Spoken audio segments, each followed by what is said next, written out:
ہے اسی طرح ہوتا ہے یہاں پر جوڑ توڑ کا عمل مرحلہ جاری رہتا ہے. طارق فضل چودھری صاحب وہ کہتے ہیں گورنر ہمارے اس لیے بھی تحقیقات کریں گے پنجاب میں جو انتظار کر رہے ہیں وہ سیکٹری کی رپورٹ کا اور وہ ساری چیزیں. وہ کہہ رہے ہیں کہ آپ نے جوڑ توڑ کیا ہے, ڈپٹی اسپیکر خریدا ہے ہمارا, آپ نے وہاں پر ہمارے بندے توڑے, الیکشن لڑاتے, سارا کچھ کرتے, اس لیے ہم جس حد تک بھی جائیں گے یہ پروسیس روکیں گے کیونکہ آپ لوگ ضمیر فروشی ضمیر خریدتے رہے لوگوں کے. بسم اللہ الرحمن الرحیم. پہلی بات تو یہ ہے بھائی صاحب کہ جس حد تک آئین اور قانون میں گنجائش ہے اس حد تک یہ اپنا آئینی اور جمہوری حق استعمال کریں, ہمیں اس میں کوئی اعتراض نہیں ہے. جو بھی لڑائی آئین کے اندر ہوگی ہم اس کے لیے تیار ہیں. ویسے تو آئین کے باہر لڑیں گے تو اس کے لیے بھی تیار ہیں, لیکن ہم چاہتے نہیں ہیں کہ آئین اور پارلیمان کے باہر کوئی اس طرح کی لڑائی ہو. جو آپ نے دیکھا کہ یہ ابھی تو فاروق صاحب کہہ رہے ہیں میں نے کیمرہ لگا کے نہیں رکھا, لیکن باقی کیمرے تو وہاں لگے ہوئے تھے. جو لوگ نہ صوبائی اسمبلی پنجاب کے ممبر ہیں نہ ان کو کوئی تعلق ہے, انہیں کون جو ہے وہ دروازے کھول کے اندر داخل کر رہا تھا؟ اپنے ذاتی پرائیویٹ گارڈز کو اندر داخل کس نے کیا تھا؟ وہ تو فوٹیجز موجود ہیں, وہ ذرا دکھائیں, فاروق صاحب کو بھی دکھائیں, انہیں پتہ لگے کہ وہاں پہ یہ پہل کس نے کی, ڈپٹی اسپیکر کے پہ حملہ کس نے کیا, اسے زدوکوب کس نے کیا, اسے تھپڑ کس نے مارے اور اسے ذاتی محافظ اس کو بچا کے لے کے گئے. یہ شروعات تھیں. باقی اس کے بعد جو دگا فساد ہوا ہے اس میں اگر پرویز الہی صاحب زخمی ہوئے, مجھے ذاتی طور پہ دکھ ہے اس کا.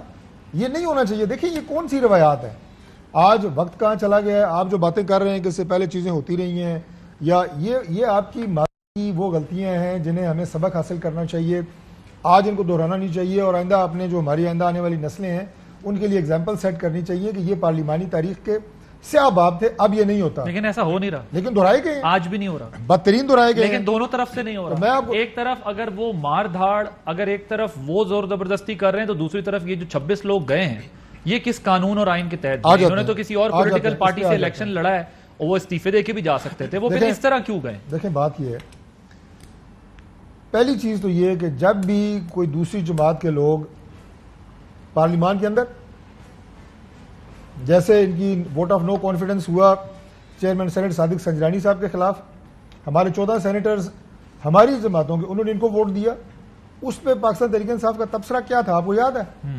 ضمیر جاگ گیا ہے.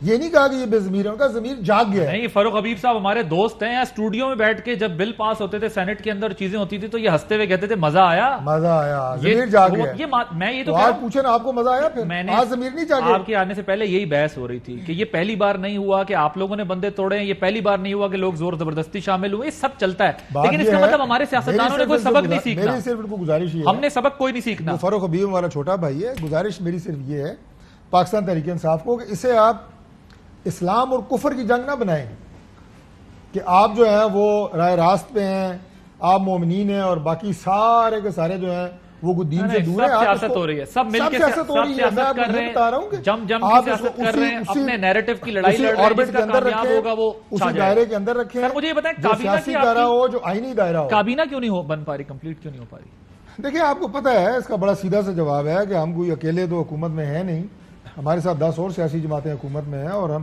ہم کوئی اکیلا فیصلہ کرنے کی پوزیشن میں نہیں ہیں, نہ ہم کریں گے. تو یہ ایک تمام سیاسی جماعتوں سے مشاورت کے بعد یہ کابینہ جو ہے تقریباً آخری مراحل میں ہی ہے. انشاءاللہ ایک آدھ دن میں آپ کو اس کی حتمی لسٹ بھی آ جائے گی اور حلف بھی ہو جائے گا انشاءاللہ. اور ایم کیو ایم پیپلز پارٹی بھی کابینہ کا حصہ ہے؟ جی بالکل ہوگی انشاءاللہ. جو ابھی آپ یہ کہیں کہ جو پہلی آپ اسے قسط کہیں یا کھیپ کہیں, وہ کابینہ کی انشاءاللہ ایک آدھ دن میں حلف اٹھائے گی, پھر ایک سیکنڈ انشاءاللہ فیز ہوگا, اس میں باقی لوگ بھی آ جائیں گے. یعنی فیزز میں کابینہ جو ہے آپ کی حلف لے گی. دیکھیں جو آپ کی امپورٹنٹ ترین منسٹریز ہیں نا بھائی صاحب, آپ کی خارجہ ہے, آپ کی داخلہ ہے, آپ کی پیٹرولیم کے معاملات اتنے اہم ہیں, آپ کی توانائی کی منسٹری ہے, یہ چند ایک منسٹریز جو ہیں, آپ کی انفارمیشن کی منسٹری ہے, یہ تو فوری طور پہ درکار ہیں اور ضرورت ہیں. باقی اگر کچھ چند منسٹریز رہ گئی تو وہ سیکنڈ فیز میں آ جائیں گے انشاءاللہ. ٹھیک. بٹی صاحب, یہ جو فورن فنڈنگ کیس کی بات کی ہے, خان صاحب نے کہا اگر کھولنا ہے تو سب کا ایک ساتھ کھولو, صرف ہمارا نہ کھولنا, ان کے بھی کھولیں, صرف مجھے صادق اور امین قرار دیا ہے عدالتوں نے. اور جو انہوں نے کہا اب یہ نیب میں لاہور میں تقرریاں اور یہ سارا کچھ یہی تقرری تھی ان صاحب کی, اور پی ٹی آئی کو جو ہے کوئی مسئلہ نہیں تھا, پی ایم ایل این کو اعتراض تھا, اب دوبارہ وہ تقرری ہوئی ہے تو پی ٹی آئی کو اعتراض ہے, پی ایم ایل این, کیا ہو رہا ہے؟ نہیں ذرا کھل کے بتائیے. نہیں، ایک بات تو یہ ہے کہ دو چھوٹے چھوٹے سوال. آج میں عجیب و غریب آپ کا پروگرام ہے کہ اب حکومت اپوزیشن آپ نے ہمارا پروگرام ہی عجیب و غریب قرار دے دیا. فاروق حبیب آج اپوزیشن میں ہے اور ڈاکٹر طارق فضل میرے حاجی دوست آج حکومت میں ہے. یعنی صورتحال عجیب و غریب. عجیب و غریب آپ کا پروگرام سمجھ نہیں آ رہی، میں کہنا چاہتا ہوں یعنی عجیب و غریب. میں کئی یعنی آپ کو کس کو وزیر کہنا ہے، کس کو اپوزیشن کہنا ہے، یہ نہیں سمجھ ایک ہی پروگرام میں میں شہباز شریف اور عمران خان دونوں کو وزیر اعظم کہہ دیتا ہوں. یعنی ابھی اب میرے زبان کی کام پہ ٹانگ رہی ہیں نا، ابھی تازہ تازہ ہے. اچھا، پہلی بات تو یہ ہے کہ سر ڈاکٹر صاحب سے آپ کو یقین بھی نہیں آ رہا. ڈاکٹر صاحب سے ہے طریقے عدم اعتماد. پوری اپوزیشن 3.5 سال میں جب بھی ہم کہتے تھے نا چیئرمین سینٹ میں ہارتے تھے، وزیر اعظم کے خلاف اپوزیشن لائیں گے، طریقے عدم اعتماد لائیں گے، اسپیکر کے خلاف لائیں گے، ڈپٹی اسپیکر کے خلاف، تو ساری اپوزیشن اشاروں کنایوں میں کہتی تھی جب تک کوئی مدد نہ ہو یہ کامیاب نہیں ہو سکتی. تو سر میں نے پوچھنا تھا وہ مدد مل گئی ہے، اور وہ مدد اللہ کی مدد. اچھا، جو عمران خان نے بھی جیسے کہا تھا، جیسے عمران خان نے بھی کہا تھا. اچھا ٹھیک ہو گیا. اچھا، دوسرا مریم نواز، دوسرا میرا بھی یہی مطلب ہے، اللہ تعالیٰ. اچھا، دوسری یہ سوال تھا کہ مریم، میں تو وائلنس کے اگینسٹ ہوں ٹوٹلی، کسی پہ بھی ہو، لیکن مریم نواز صاحبہ نے کہا تھا کہ لوٹوں کا آخری دم تک گھراؤ کرنا چاہیے. تو یہ ڈپٹی اسپیکر تو پھر لوٹے تھے، تو یہ تو ٹھیک ہوا ہوگا. دیکھیں، لوٹوں کو گھراؤ بالکل کرنا چاہیے، ہاں تو پھر ٹھیک ہوا. لیکن کسی اور کے لوٹوں کی ڈیفینیشن تو بتائیں نا. یہ لوگ، اب نور عالم خان میرا بھائی ہے، وہ کیا 2018 کے الیکشن سے پہلے صاحب کا حصہ تھا. ایک منٹ کہانی سن چکے سر، اس پہ آ جائیں. لاہور کے ہوٹل کا واقعہ بھی ہوا، لاہور کے ہوٹل کا علاقہ ہے نا، اس لیے میں کہہ رہا ہوں اس پہ آئے نا. سر لاہور کے ہوٹل 2018 میں وہ طریقہ انصاف کا حصہ نہیں تھا. سر لاہور کے ہوٹل کی بات کر رہے ہیں، کوئی لوٹا نہیں تھا. لاہور کے وہ وکٹ تھی جو گری. اچھا، جب ان کو چھوڑ کے گیا وہ لوٹا ہو گیا. سر وہ آپ پھر میں کہہ رہا ہوں کہ جہانگیر ترین تو ATM تھا نا، چور تھا، ڈاکو تھا، چینی چور تھا. تو اس کے حمزہ شہباز کیوں بندے لے کے اس کے کھانے کھلا رہا تھا اس کو؟ ہمارا ATM تو نہیں تھا نا. نہیں، اچھا آپ بن گیا. یار ہمیں ATM کی ضرورت نہیں ہے، بڑی صاحب آپ کو پتا ہے، خود کفیل ہیں. نہیں، لیکن وہ لوٹے نہیں ہیں جن کے ہمارے اپنے بینک ہیں، ہم خود کفیل ہیں، ATM کی ضرورت ہی نہیں ہے. ہمارے اپنے بینک، وہ جو جہانگیر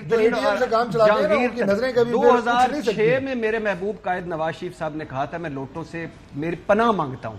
2022 میں حمزہ شہباز نے ہوٹلوں میں رکھا ہوا تھا ان لوٹوں کو، علیم خان گروپ اور ترین گروپ. چلے ایک بریک، یہاں بریک لیتے ہیں. اب آپ نے میرے سوال، وہ جو فوج، سر آپ کا سوال، آپ پہلے ادھر چلے گئے، آپ کا سوال کا ٹائم نکل چکا ہے، مجھے بریک لینی ہے. بریک کے بعد اس پہ مت کریں.